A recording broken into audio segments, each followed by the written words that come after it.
अस्सलाम वालेकुम friends, welcome back to top smarties. Drama serial Man Marzi दादा जान के कहने पर हैदर साहब सारे सबूत लेकर दादा जान के पास पहुंच गए।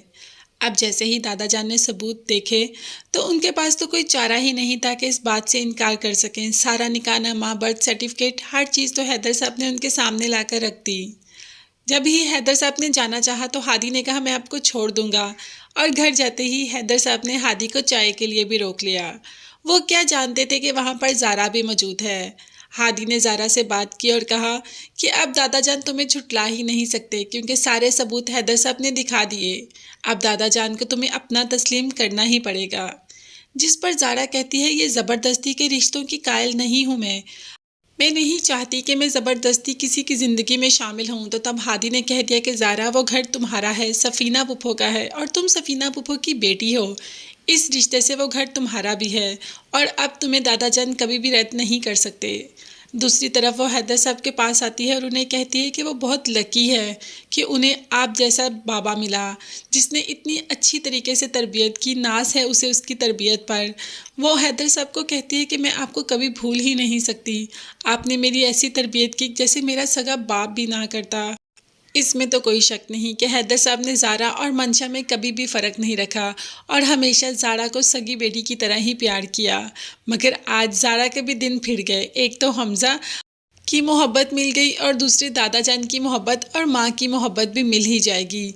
मगर दादा जान इस वक्त अपनी बेटी को लेकर बहुत परेशान है कि उन्होंने सफ़ीना के साथ बहुत गलत किया। अब जाकर उन्हें एहसास हो रहा है कि सफ़ीना ने कोई ऐसी भी डिमांड नहीं की थी कि जो पूरी नहीं हो सकती थी। मैंने अपनी बेटी की ज़िंदगी ख़राब कर दी। अब मैं अपनी नवासी की ज़िंदगी बिल्कुल भी ख़राब नहीं होने दूंगा। उसे मैं दिल से अपना लूँगा।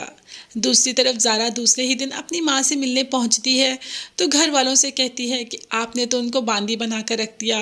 वो एक जीती जागती इंसान है और देखें आपने उनका क्या हाल किया। तो हादी भी कह देता है कि जब मोहब्बत हो ना तो इतनी कुर्बानियाँ तो देनी ही पड़ती हैं। तो कहती है ज़ारा कि इतनी कुर्बानियाँ, सारी ज़िंदगी उनकी कुर्बानियों में गुजर गई।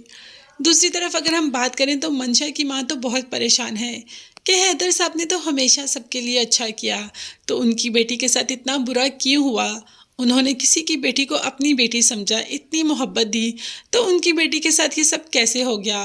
तभी तो हैदर साहब से कहती है कि हमसे ऐसा कौन सा गुनाह, हमसे ऐसी कौन सी गलती होगी जो अल्लाह को पसंद नहीं आई और हमारी बेटी के साथ ये सब हुआ।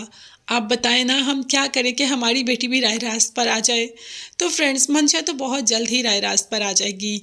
जब शुजा उसको धोखा देगा और उसके पास कोई चॉइस ही नहीं बचेगी तो क्या करेगी, आकर घर वालों से माफ़ी मांगेगी और राह रास्त पर तो आना ही पड़ेगा। मगर अभी तो हम बात करते हैं ज़ारा की, जिसको कि हर खुशी उसके कदमों में मिल गई। देखते हैं कि ज़ारा जितनी लकी मंशा भी होगी। ये देखने और जानने के लिए चैनल को सब्सक्राइब कीजिएगा। अल्लाह हाफ़िज़।